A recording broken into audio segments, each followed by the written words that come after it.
그 전도하고 양육하고 청년들과 함께 한 30년을 제가 청년일 때 청년들과 함께 했고요.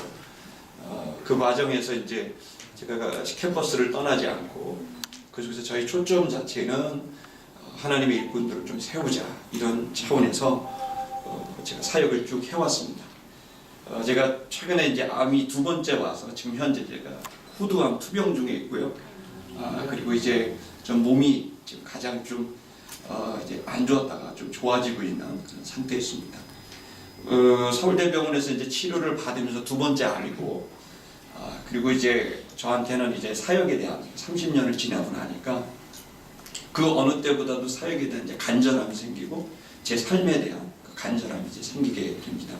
그래서 사실 그동안에 이런 강의를 전혀 제가 다 거부를 했었고, 저는 그냥 청년들을 전도하고 좋은 인재들을 발굴해서 정치 지도자, 또 경제, 교회 지도자 이렇게 세워왔습니다.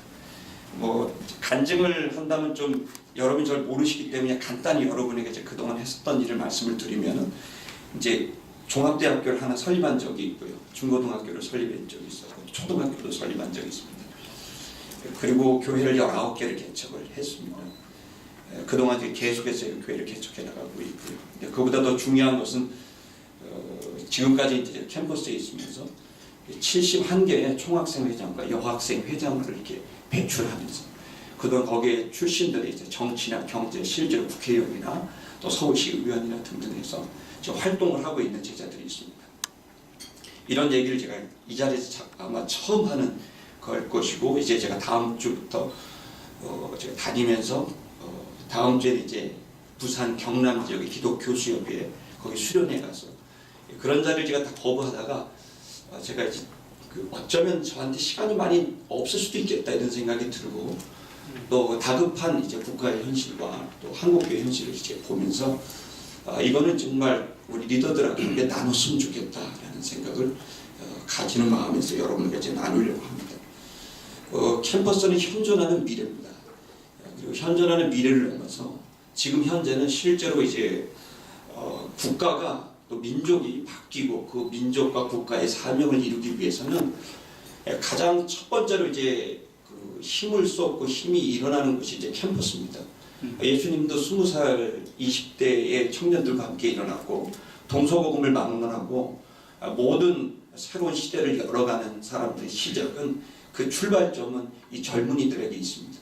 그리고 이 젊은이들이 이제 성장을 하고 그들의 의식이 바뀌고 비전이 바뀌게 되면서 그들이 이제 자기 후배들을 좀 챙기게 되고 또 그리고 또 가정을 이루고 일터로 들어가고 그러면서 그 사회 리더가 되고 결정권자가 되고 이런 과정에서 이제 가고 있습니다. 한국교회가 이제 일례로 들면 제가 2009년에 저희가 예배당 입당을 할 때 거기에 이제 여러 이제 정치인들이 함께 이제 해줬고 그 자리에서 이제 예수를 믿지 않는 친구들을 의도적으로 제가 초청을 해서 전현직 국회의원들을 한 6, 7명과 함께 점심식사를 나누는데 거기에 한 친구가 저한테 이런 얘기를 하는 겁니다. 기독교 정말 대단하다.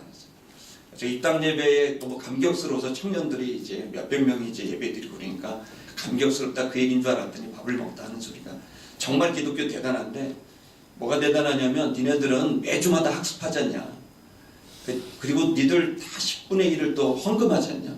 돈도 있고 또 열심히 있는 사람들 새벽마다 또 매일마다 학습하고 또 그 다음에 훈련하고 수련회 가고 이렇게 하는데 이렇게 많은 사람들이 기독교를 하나님 나라 그걸 꿈꾸고 또 그런 재정과 사람들이 있는데 어쩜 그렇게 세상을 못 바꾸냐. 그건 참 대단하다. 이런 얘기를 해요. 제가 이제 기억이 다 생각이 나지는 않지만 이제 취지는 그렇게 얘기를 하면서 밥 먹다가 얹히는 줄 알았어요. 근데 어떻게 그렇게 많은 사람들과 어떻게 그렇게 많은 재정과 어떻게 그렇게 많은 학습을 하는데 어쩜 이렇게 나라를 못 바꾸냐. 소수의 그런 정치 그룹들이 나라를 바꾸고 입법을 하고 그들의 이데올로기를 실현하는 것을 우리 눈으로 보는데 제가 고등학교 2학년 때 진보그룹이죠. NLPDR이라고 하는 진보그룹의 수련회를 참여했다가 거기서 10년 동안 너희가 우리가 함께 목을 걸면 이 나라 이 민족 바꿀 수 있다. 저는 진보 좌냐 우냐 그 개념을 하는 게 아니라 그들은 정치 이데올로기를 갖고 10년 동안 목을 걸고 뛰었더니 제가 1986년도 5년도에 이 얘기를 처음 들었는데 10년 동안 우리가 목을 걸면 이게 결과가 나온다 그랬는데 참 놀랍게도 그 정치그룹 오해 없으시기 바랍니다. 저는 좌냐 우냐 상관없습니다. 예수쟁입니다. 근데 이제 거기에서 얘기하는 그룹이 정말 10년 뒤에 1997년도 대선 때 그들이 원하는 통일 방안을 갖고 있는 그룹이 대통령이 당선되더라고요. 당시 이회창 이인재 의원이 중복 출마하면서 어부지를 32%인가 4%인가의 지지율로 그들이 원하는 통일 방안을 갖고 있는 대통령 후보가 당선이 되더라고요.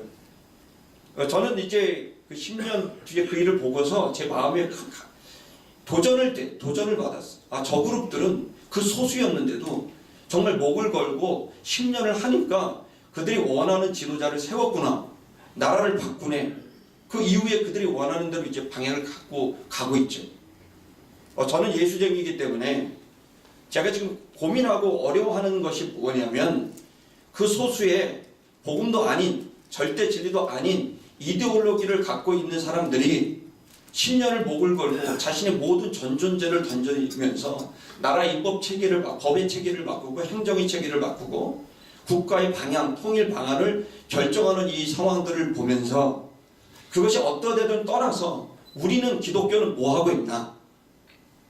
마치 세상이 이 교회를 탄핵시킨 것 같은 캠퍼스에서 영향력이 교회의 영향력이 복음의 가치, 교회의 영광이 땅에 떨어지는 듯한 느낌을 저는 캠퍼스 현장에서 30년 지내면서 30년 전 사역할 때, 20년 전 사역할 때, 10년 전 사역할 때, 지금 사역할 때 정말 피부에 와닿을 정도로 현저한 차이를 보고 있고 무기력한 우리의 운동 능력을 보면서 이대로 가도 되는 것인가?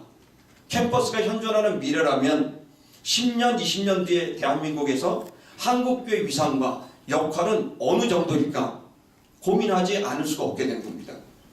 그러면서 제가 이제 오늘 이 자리에 여러분에게 서게 되는 것은 여러분들 아비 세대들 이 자리에 오신 분들 그냥 얼핏 보더라도 40대 이상 되신 분들이 대부분이신데 우린 40대 이전 세대들 특히 5, 60대들은 IMF 이전 세대이기 때문에 호황을 누렸고 공부하고 노력하고 저도 92년에 대학을 졸업할 때 우리 친구들하고 함께 100대 기업 몇 개까지 합격하나 그거 4개 했습니다.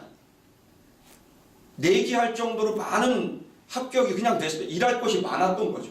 근데 지금은 신촌에 있는 유세대학교 얼마 전에 제가 작년입니다. 서강대학교 아주 좋은 과를 다니고 있는 친구가 저를 상담 왔어요. 목사님 휴학하기로 했다는 거예요. 왜 그러냐 그랬더니 엄마가 지금이라도 늦지 않았으니까 휴학하고 교대 가라 그랬다는 거예요. 서강